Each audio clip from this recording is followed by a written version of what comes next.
मुझे प्रॉब्लम मतलब ताज्जुब इस बात का है कि इतने सारे टूरिस्ट वहां पे एक बंदा आर्मी या पुलिस का कोई नहीं था। मुझे ये लग रहा है कि जैसे वो हिंदू मुसलमान की बात कर रहे हैं, हिंदू मुसलमान जैसा कुछ है नहीं कश्मीर में। सभी लोग बहुत अच्छे, मतलब जो हम जिसके कैब में घूम रहे थे वो भैया भी मुस्लिम थे, जिस होटल में रुके थे वो भी मुस्लिम थे। वहां पे ऐसा कोई माहौल नहीं है। ये जो पाकिस्तानी है ना, वो ये बोल बोल के शायद वो झगड़ा करवाना चाहते हैं और अपना फायदा निकालना चाहते हैं। पाकिस्तान ये था तो आतंकवादी ही जैसा, पर मेरा तो इतना मानना है कि ये जो टूरिस्ट प्लेस पर आज हुआ, जहां हम गए, वहां पे अच्छे से सिक्योरिटी बिठा दीजिए या तो वो प्लेस बंद कर दीजिए ताकि कोई जाए ना, किसी की जान हानि ना हो। जितना गवर्नमेंट से कंट्रोल हो वो एरिया ओपन रखो, जो कंट्रोल नहीं हो रहा है और जो डेंजर जोन है वहां पे किसी को जाने ही मत दो ना। फिर ये कोई छोटा मोटा हादसा है नहीं। अगर ये डेंजर जोन था तो किसी को ऊपर जाने ही क्यों दे रहे थे वो लोग? विदाउट परमिशन तो कोई ऊपर जा नहीं सकता था। आर्मी कैंप के सामने से ही सब जाते थे, तो उनको पता ही ना इतने टूरिस्ट ऊपर है। तो ऊपर कोई सिक्योरिटी नहीं, कोई पुलिस नहीं, पहाड़ी इलाका, पौनी से ऊपर जाना पड़ता है। मतलब रास्ता भी इतना खराब, आप चल के भी ना जा सको। और भारत के जो लोग इस समय शासक बने हुए हैं उनको डूब मरना चाहिए कि उनके रहते हुए ये क्या हो रहा है।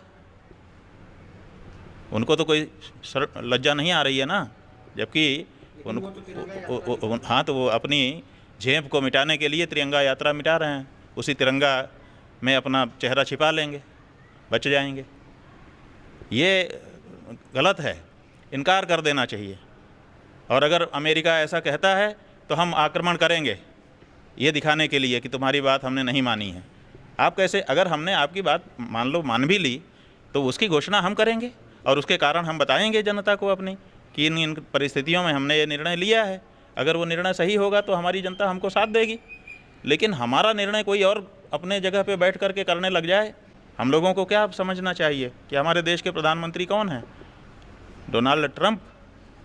अगर डोनाल्ड ट्रंप हमारे प्रधानमंत्री या राष्ट्रपति हैं तब तो फिर बात ही खत्म हो गई। से जो सन्त्रासवादी कहार पुतुरा, कहार शଳାର पुओ, कहार पिसार पुओ, पिसी पुओ, भाईर पुओ, से मानक खोजिक कड़े मारी तालिका दौरान।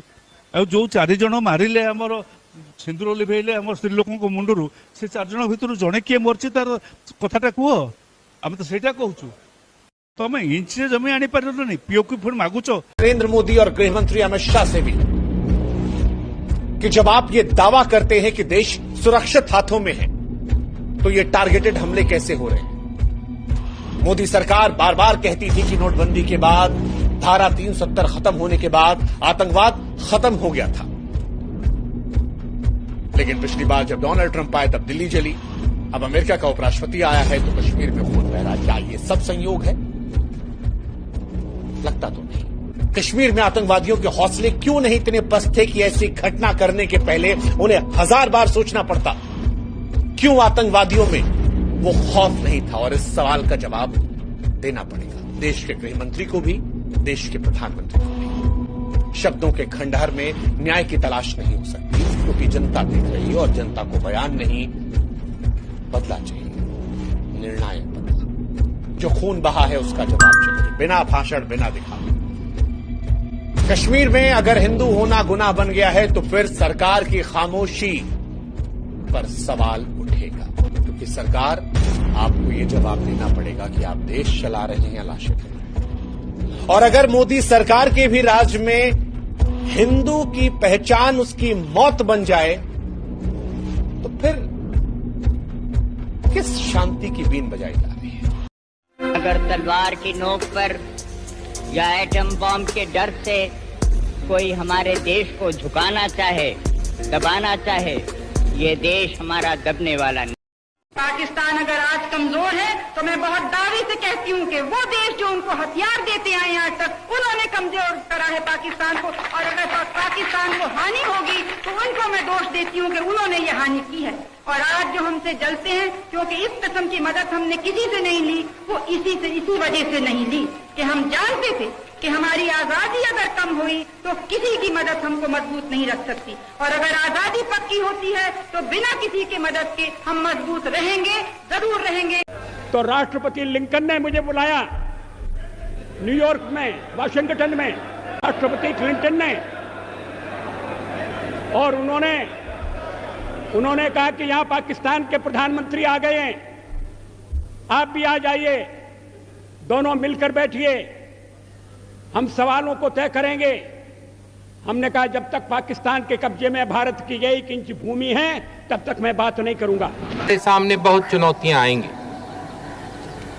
लेकिन शायद सबसे बड़ी चुनौती हमारे आपस के झगड़े, चाहे धर्म, चाहे जात, चाहे प्रांतवाद या भाषावाद पर हो। हमें देखना है कि ये झगड़े बढ़कर उग्रता पर नहीं पहुंच जाएं। हमें देखना है कि ये झगड़े हमारे लोकतंत्र के जड़ को कमजोर नहीं करें। ऐसे झगड़े भारत को कमजोर करते हैं, भारत के विकास को धीमे करते हैं।